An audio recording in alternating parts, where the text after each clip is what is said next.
Hello दोस्तों। तो भाई देख लिए the Conjuring the last rites, जिसके लिए मैं बहुत पहले से एक्साइटेड था, क्योंकि भाई मैंने कॉन्जरिंग को स्टार्टिंग से लेके एंडिंग तक अभी तक फॉलो कर रहा हूँ और इस मूवी को ही मैंने देखा। पर्सनली अगर मैं आपको ये बताऊँ कि अभी तक की जितनी मैंने कॉन्जरिंग देखी उससे मुझे इस मूवी में थोड़ा सा कम डर लगा, क्योंकि भाई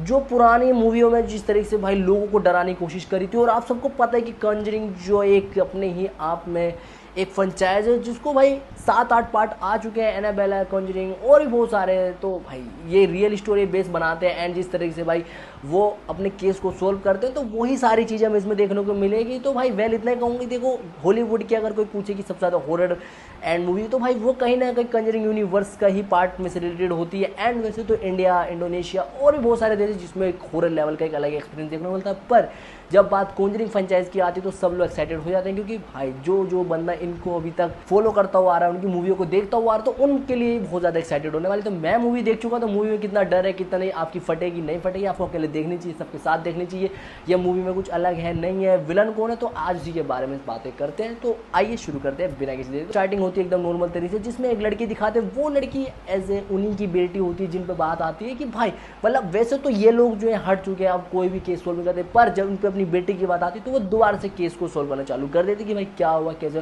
क्योंकि एक ही घर में 4-5 लोग हैं जिनको एक नहीं, दो नहीं, तीन नहीं, बल्कि पता नहीं कितनी सारी आत्मा सता रही। इसमें हमारी एनाबेला का भी कुछ सीन है एंड पुरानी जो कॉन्जरिंग थी उसका भी बहुत सीन है। पहले इतना ही कहूँगा कि भाई इसमें अलग अलग भूत एंड कहीं ना कहीं भाई मेकर्स ने कोशिश करी कि हम लोग डरे इन चीज़ों को देख के, जो एक एकदम रैंडम कुछ भी आ रहा है लाइट से, कुछ हल्का फुल्का देखने वाला। वैसे तो इतना ही कहूँगा कि इस मूवी को देख के मुझे इतना सा भी डर नहीं लगा कि हाँ भाई मैं देख के कहूँ कि हाँ भाई यहाँ पे मैंने ये देखा तो मुझे ये रिएक्ट करना चाहिए, ऐसा इसमें कुछ नहीं है, क्योंकि रैंडम भूत आ रहा है एंड ऑलरेडी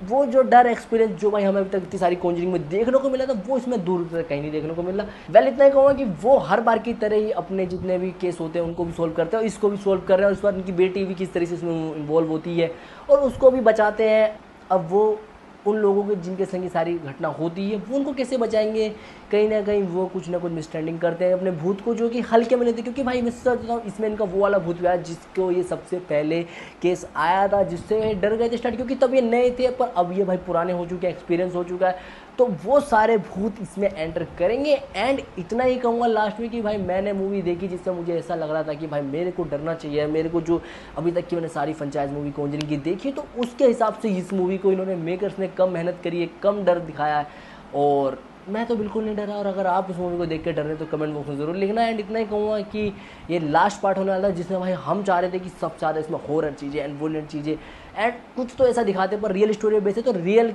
स्टोरी में शायद ऐसा ही हुआ, तो इस वजह से इन्होंने क्या पता कम चीज़ें डाली। एंड इतना ही कहूँगा कि भाई द कॉन्जरिंग लास्ट राइट्स है, तो अगर आप लोग अभी तक सारी फ्रेंचाइज की मूवियों को देखते हुए आ रहे, तो ये वाली भी आपके लिए बहुत ज़्यादा इंटरेस्टिंग होगी। जो नहीं देख रहा उनके लिए भी कोई दिक्कत नहीं, क्योंकि नई कहानी है, बिल्कुल सब कुछ अलग देखने को मिलेगा। और कमेंट में ये ज़रूर बताना कि आपको कॉन्जरिंग द लास्ट राइट्स देख के आपको थोड़ा बहुत भी डर लगा है नहीं, तो कमेंट बॉक्स है